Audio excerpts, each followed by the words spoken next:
কত টাকা নেবেন? টাকার জন্য যদি আমরা মাহফিল করতাম, আজকে 10তলা বাড়ি থাকতো। একদিনে চাইলে আমি 10টা মাহফিল করতে পারতাম।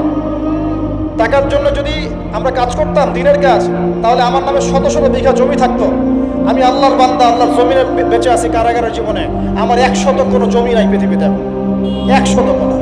আল্লাহর কসম করে বলতেছে, আমার দুইটা পরিবার ভাড়া থাকি আমরা। প্রত্যেক মাসে ভাড়ার টাকা গুনতে হয় আমাদেরকে। টাকা পয়সা দিয়ে মাহফিল কিনে নিয়েছে। এই যে মাহফিল করতে এখানে এসেছি, কমিটিকে জিজ্ঞাসা করে দেখেন আমরা কোনো চাপ দিয়েছি কিনা। আমরা কেন বলবো যে আমাদেরকে 20 দিতে হবে, 30 দিতে হবে? কমিটি আমাদেরকে বলে, ভাই কত হলে আপনি আসতে পারবেন, আপনার যাতায়াত খরচ কত হলে আপনি আসতে পারবেন। তারাই তো আমাদেরকে বলে, আমরা কেন বলতে চাও? আর তাদের যাতায়াতের কষ্ট আছে না, এই কস্টিংগুলো দেখবে না তারা? এখানে সবচেয়ে ন্যাক্কারজনক হচ্ছে যে মার খেয়েছে, যে জুলুমের শিকার হয়েছে, তাদের বিরুদ্ধে সাংবাদিকরা কলম ধরেছে। আশ্চর্য। অথচ একটা ন্যাশনাল নিউজ করতে হলে, কিছু প্রচার করতে হলে পক্ষে বিপক্ষে দুজনে কথা শুনতে হবে কিনা? আপনি যারা মারলো তাদেরকে গিয়ে বলছেন কেন মেরেছেন, আর যারা মার খেলো ওদেরকে কিছুই বললেন না। আমাদের নাম্বার ফেসবুকে available, WhatsApp number available, phone করে তো বলতে পারতেন যে ভাই আসলে কি হয়েছিল ঘটনা। তার মানে বোঝা যায় এর পিছনে একটা গভীর ষড়যন্ত্র আছে। ষড়যন্ত্র 1 নাম্বার, আলেম ওলামাদের অবস্থা কিন্তু দেশে ভালো নয়। ষড়যন্ত্র 1 নাম্বার হচ্ছে হকপন্থী আলেম ওলামাদেরকে সমাজ থেকে মাইনাস করে দেওয়া, একটা উদ্দেশ্য। 1। 2 নাম্বার, ওয়াজ মাহফিলকে বিতর্কিত করা, একটা উদ্দেশ্য।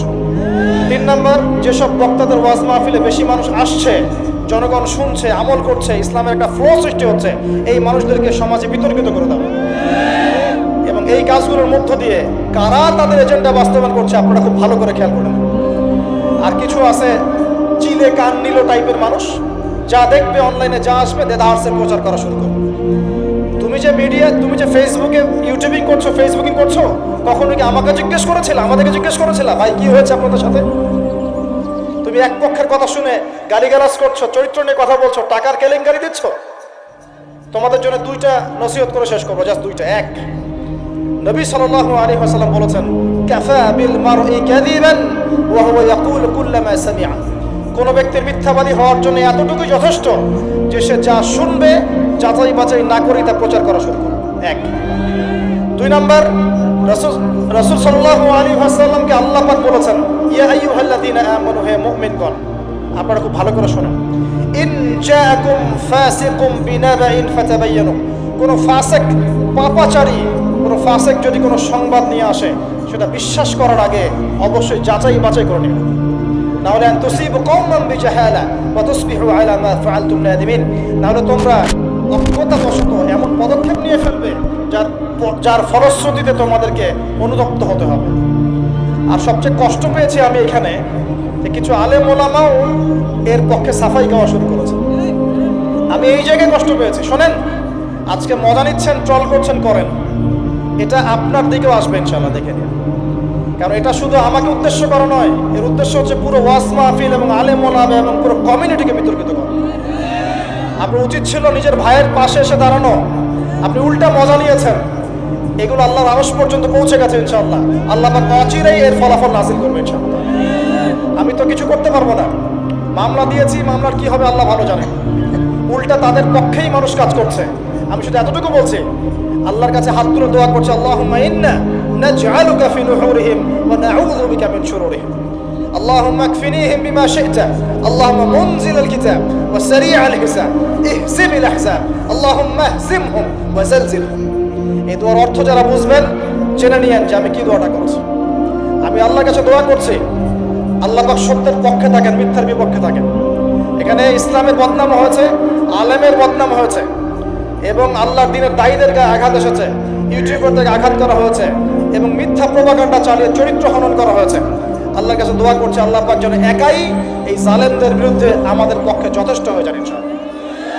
আমরা দোয়া করছি আল্লাহ পাক যেন এদের এবং আমাদের মাঝখানে ফয়সালাকারী হিসেবে আল্লাহ পাকই যথেষ্ট থাকেন ইনশাআল্লাহ।